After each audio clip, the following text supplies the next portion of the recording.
Hello friends. आज का हमारा जो टॉपिक है वो वर्ब है।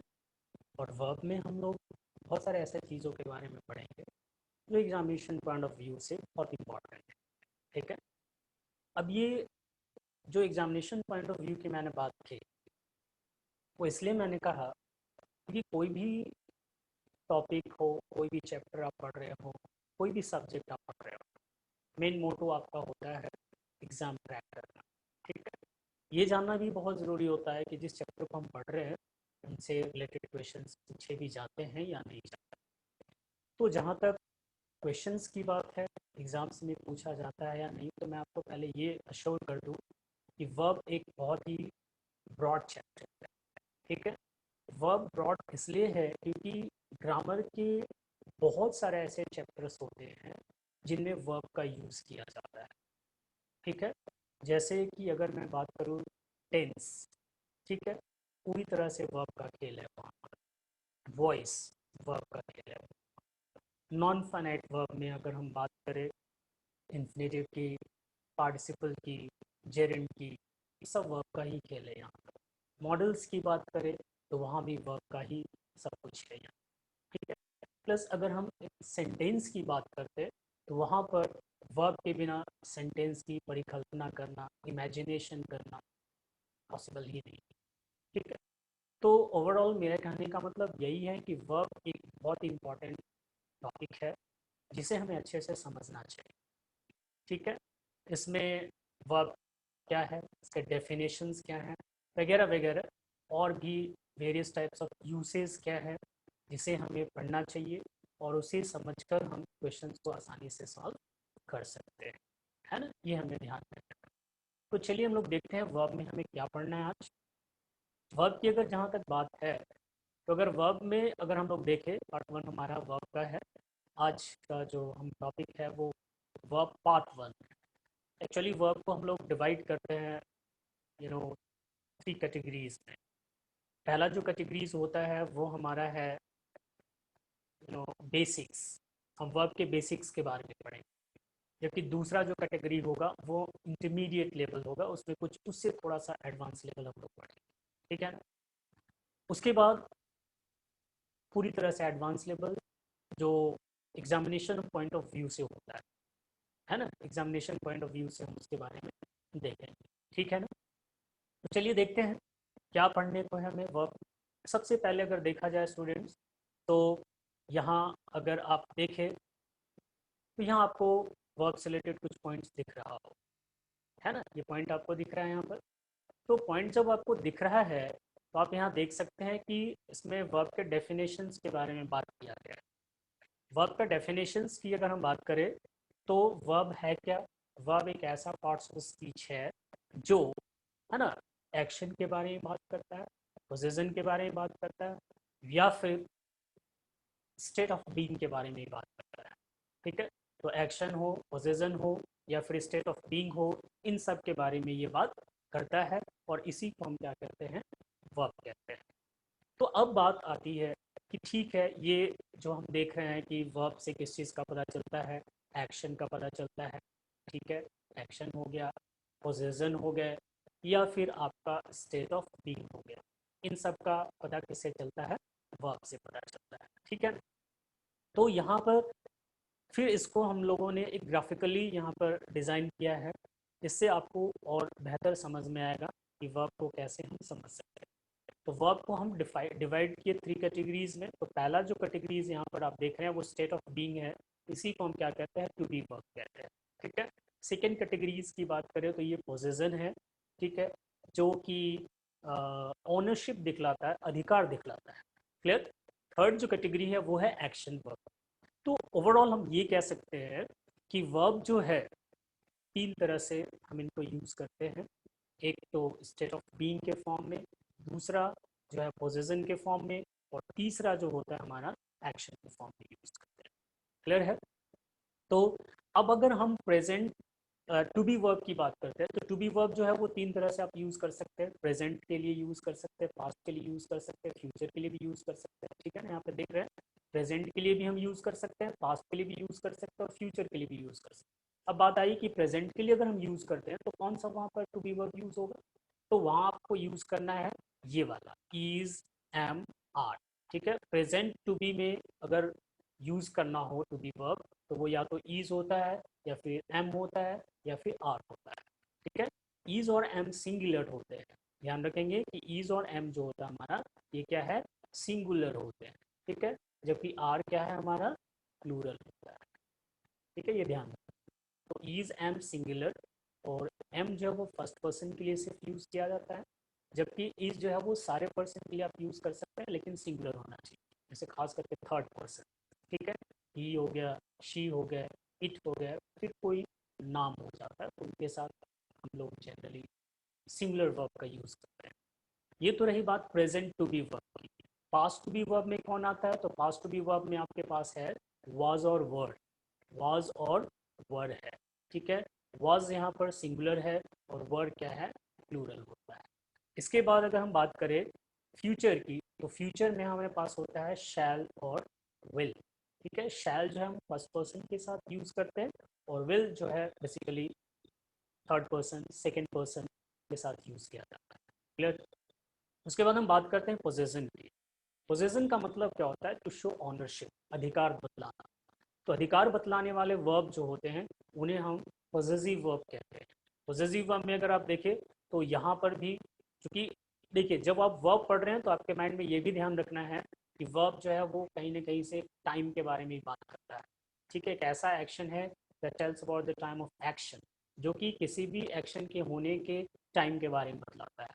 ठीक है, समझ रहे हैं। तो यहाँ पर अगर हम पोजेशन की बात करते हैं तो वो प्रेजेंट पोजेशन भी हो सकता है, जैसे अगर मैं कहता हूँ कि आई हैव अ कार, तो मेरे पास अभी अभी जो पोजीशन है प्रेजेंट में वो क्या है कि मेरे पास एक कार है। ठीक है, आई हैड अ बाइक, मेरे पास एक बाइक था, but now I have a car. What does it mean, इसका सिंपली मतलब ये हुआ कि प्रेजेंट में क्या मैं पोजेस कर रहा हूँ, प्रेजेंट में मैं क्या ओन कर रहा हूँ, पास्ट में मैं क्या ओन कर रहा था। ठीक है, समझ रहे हैं यहाँ पर। तो यहाँ पर प्रेजेंट में हैज हैव हो गया अधिकार दिखलाने के लिए, हैज जो है वो आपका बेसिकली सिंगुलर है और हैव जो है वो क्या है आपका प्लूरल है, ध्यान रखना आपको। उसके बाद पास्ट की अगर हम बात करते हैं, पास्ट पॉजिटिव वर्ब की बात करें तो वो क्या होता है, हैड होता है, जो सिंगुलर और प्लूरल दोनों सेम होते हैं। आप यहाँ पर आई के साथ भी हैड लगा सकते थे, वी के साथ भी हैड लगा सकते हैं, यू के साथ भी हैड लगा सकते हैं, ही शी इट के साथ भी हैड लगा सकते हैं। क्लियर है, तो ये हम यहाँ पे बेसिकली देखें। उसके बाद आता है फ्यूचर में। तो फ्यूचर में आपको मैंने पहले ही बताया कि जहाँ पे फ्यूचर की बात होगी वहाँ पे निश्चित तौर पे शैल और विल होंगे, लेकिन वो स्टेट ऑफ बीइंग बतला रहा है, पोजेशन बतला रहा है या एक्शन बतला रहा है, ये कैसे पता चलेगा, तो ये पता चलेगा आपको आगे का पॉइंट से। अब जैसे हमने यहाँ पर लिखा शैल विल, शैल विल के बाद अगर हैव लग जा रहा है, ठीक है, तो ये समझिए कहीं ना कहीं से पोजीशन हो गया, है ना, समझ रहे हैं। और कभी कभी ये हेल्पिंग वर्ब भी बन जाता है, तो अभी मैं हेल्पिंग वर्ब के बारे में आगे बात करूंगा। अभी फिलहाल इतना आप समझे कि फ्यूचर में पोजेशन एक्सप्रेस करने के लिए विल और शैल के साथ हम किसका यूज करते हैं, हैव का यूज करते हैं। क्लियर है।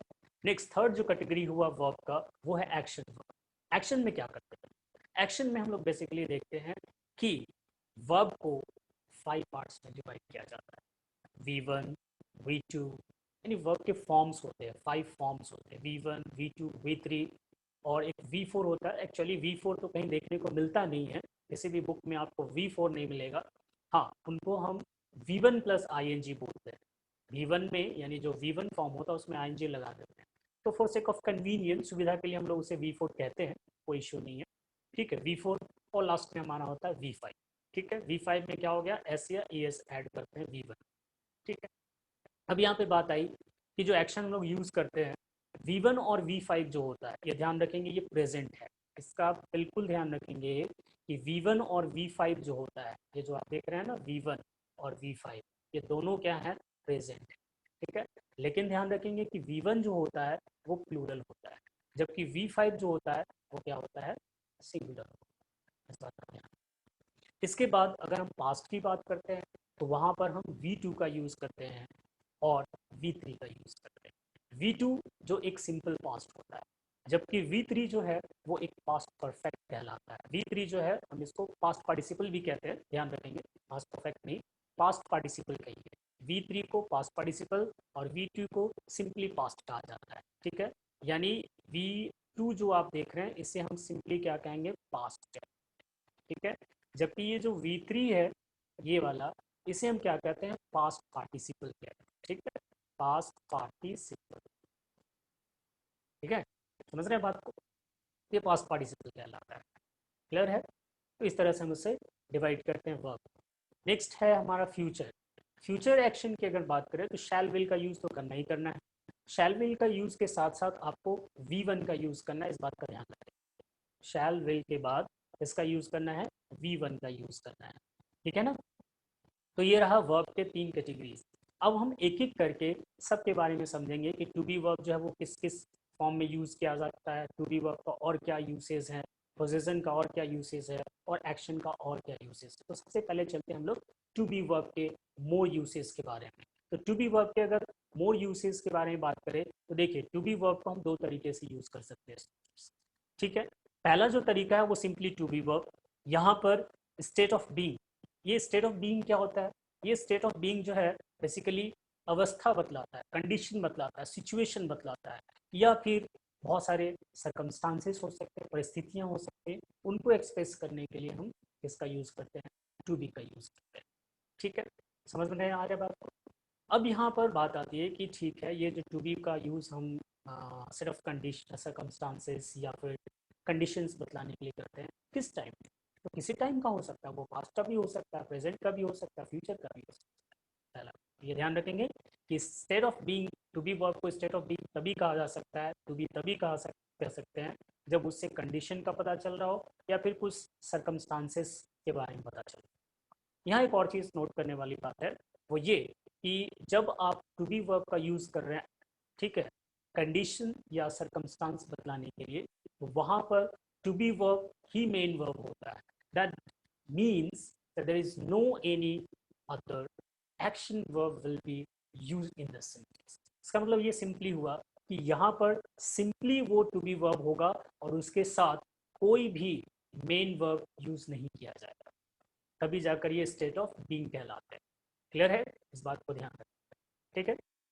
तो यहाँ पर कहता है कि ये जो स्टेट ऑफ बीइंग होते हैं वो कभी भी किसी भी एक्शन वर्ब के द्वारा फॉलोड नहीं होते हैं, इसका ध्यान। एग्जाम्पल की जहां तक बात है तो आप देखिए, कहता है she is young, she is young. यहाँ पर हम किसके बारे में बात कर रहे हैं, शी के बारे में बात कर रहे हैं और उसके प्रेजेंट कंडीशन की बात कर रहे हैं। प्रेजेंट कंडीशन, प्रेजेंट हम कह सकते हैं उनके अपीयरेंस की बात हम लोग कर रहे हैं कि शी इज यंग। लेकिन क्या ये सेम चीज पहले था, नो। पहले अगर हम बात करें तो she was not young, she was child. Future में क्या होगी, क्या वो यंग रहेगी, no, she will be old. तो ये कंडीशन बदला, अपीयरेंस बदले, सिचुएशन बदला, यहाँ पर कोई भी दूसरा एक्शन वर्ब यहाँ है ही नहीं।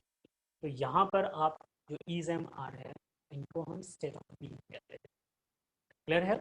अब ये जो स्टेट ऑफ बीइंग को अगर आप ऑक्सिलरी वर्ब का नाम देते हैं, अगर आप इसे ऑक्सिलरी कहते हैं, देखिए उस वर्ब में कोई फॉर्म नहीं आएगा। ईज को हम स्टेट ऑफ बीइंग भी कहेंगे, ठीक है, और ईज को हम हेल्पिंग वर्ब भी कहेंगे। वॉज को भी हम स्टेट ऑफ बीइंग कह सकते हैं और वॉज को हम हेल्पिंग वर्ब भी कह सकते हैं, इसमें कोई दो राय नहीं। लेकिन उनके फंक्शंस थोड़े अलग। क्या अलग फंक्शन है ये जरा देखें। तो मैंने क्या कहा कि जब ये ऑक्सिलरी वर्ब होगा तो ये एक टेंस बनाएगा, टेंस क्रिएट करेगा। यानी टेंस बनाने के लिए 2 वर्ब का जरूरत पड़ती है। पहला तो एक होता है ऑक्सिलरी वर्ब, हेल्पिंग वर्ब, और दूसरा एक होता है मेन वर्ब जो कि एक एक्शन वर्ब होता है। दोनों का सेंटेंस में होना बहुत जरूरी है जब हम टेंस बनाते हैं। क्लियर। अब हेल्पिंग वर्ब का क्या रोल है वहां पर, ये जरा जानिए। तो जब कभी भी आप टेंस बनाते हैं, जब भी आप कोई टेंस लिखते हैं, सपोज अगर आपको कोई कह दे कि प्रेजेंट परफेक्ट टेंस लिखिए, तो जब आप प्रेजेंट परफेक्ट टेंस लिखेंगे स्टूडेंट्स, तो आप क्या करेंगे, वहां पर सब्जेक्ट के बाद आप निश्चित तौर पे हैज हैव में से किसी एक का यूज करेंगे और फट से आप मेन वर्ब यानी V3 का यूज करेंगे। क्यों, ऐसा आपने क्यों किया, आप हैज हैव के जगह पर इज क्यों नहीं लगाया, बात समझ में आ रही है। तो हमने इज इसलिए नहीं लगाया क्योंकि हर एक ऑक्सिलरी वर्ब अलग अलग टेंस बनाता है। अगर आप हैज़ हैव प्लस V3 लगा देते हैं तो ये प्रेजेंट परफेक्ट टेंस हो जाता है। उसी तरह से इज एम आर के बाद अगर आप V4 लगाते हैं, क्योंकि V4 ही लगता है, तो वो क्या हो जाता है, कंटिन्यूअस टेंस हो जाता है। इस वजह से मैं ये कहना चाह रहा हूँ कि ये जो हेल्पिंग वर्ब है, ऑक्सिलरी वर्ब, जब भी कोई टू बी वर्ब का आप यूज़ करते हैं एज ऑक्सिलरी वर्ब, तो वो एक कंटिन्यूअस टेंस बनाता है। इस बात का ध्यान रखेंगे। यानी auxiliary verb, to be verb when used as auxiliary verb make और क्रिएट कंटिन्यूअस टेंस। जब भी टू बी वर्ब का यूज एक ऑक्सिलरी वर्ब की तरह से किया जाता है तो वो कंटिन्यूअस टेंस बनाता है। इस बात का आपको भी ध्यान रखें। क्लियर है? चलिए दूसरा, it is followed by action verb. ये हमेशा एक्शन वर्ब के द्वारा फॉलोड रहता है, इस बात का ध्यान। अब वो एक्शन वर्ब या तो V4, देखिए मैंने आपको कह दिया कि V4 होता नहीं है, फिर भी for sake of convenience V1 plus ING को ही हम V4 कहते हैं, तो ये मानकर चलेंगे V4 का मतलब ING। तो ये जो आप देख रहे हैं ऑक्सिलरी वर्ब टू बी, उनके बाद या तो आप V4 का यूज करेंगे या तो आप V3 का यूज करेंगे। ठीक है, बाकी उनके बाद यानी is am are was were के बाद V4 और V3 के अलावा कोई अदर वर्ब फॉर्म्स यूज नहीं किए जाते। ना तो आप V1 यूज कर सकते हैं, ना तो आप V2 यूज कर सकते हैं। ठीक है, तो आप जनरली या तो V4 कर सकते हैं या फिर V3 कर सकते हैं। क्लियर? V5 का यूज भी नहीं किया जाता है इज एम आर के साथ। क्लियर है? समझ में आई बात? अब यहाँ देखिए, mister Mohit is progressing a lot. Mister Mohit जो है इन दिनों बहुत तरक्की कर रहे हैं। ठीक है, अब यहाँ पर भी हमने इज यूज किया, यहाँ पे भी हमने इज यूज किया था। देख रहे हैं डिफरेंस, दोनों जगह इज लगा हुआ है, लेकिन ये यहाँ पे जो इज यूज किया गया है वो सिर्फ और सिर्फ क्या बता रहा है, कंडीशन, अपीयरेंस बता रहा है। ठीक है, जबकि यहाँ इज का यूज जो किया गया है वो टेंस क्रिएट करने के लिए किया गया है, टेंस कंटिन्यूअस टेंस बनाने के लिए किया गया है। तो आप बोलेंगे सर V4 लगा देंगे तो भी तो कंटिन्यूस हो जाएगा, बिल्कुल हो जाएगा। लेकिन अगर आप वहाँ पर हेल्पिंग वर्ब ना लगाए तो क्या आप बता सकते हैं कि ये कौन सा कंटिन्यूस टेंस है? बता सकते हैं? बिल्कुल नहीं बता सकते। अगर मैं यहाँ से इज को हटा दूँ और सिर्फ कह देता हूँ मिस्टर मोहित प्रोग्रेसिंग लॉट, ये कौन सा टेंस? कंटिन्यूस तो है लेकिन कौन सा कंटिन्यूस, नहीं पता चल सकता। इसलिए हेल्पिंग वर्ब जो होता है टेंस बनाने में और टेंस को आइडेंटिफाई करने में बहुत बड़ा रोल प्ले करता है। इस बात का आपको भी यहाँ पे ध्यान। क्लियर है?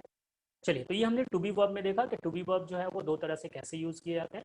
उसी तरह से पॉजेसिव वर्ब भी है, वो दो तरह से यूज किए जाते हैं।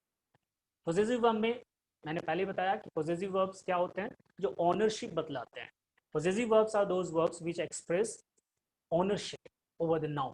किसी नाउन पे अधिकार दिखलाता है तो उसे हम क्या कहते हैं, पॉजेसिव वर्ब कहते हैं। ठीक है ना, समझ में आई बात? क्लियर?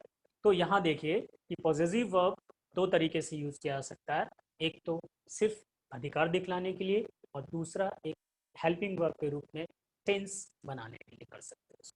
ठीक है, तो यहाँ पोजेशन जब होगा तो इसका क्या यूज होगा, और एज ऑक्सिलरी वर्ब होगा तो इसका क्या फंक्शन होगा, इनको हमें देखना है। क्लियर है? तो यहाँ अगर आप देखें पोजेशन में, तो ये क्या करता है, ओनरशिप दिखलाता है।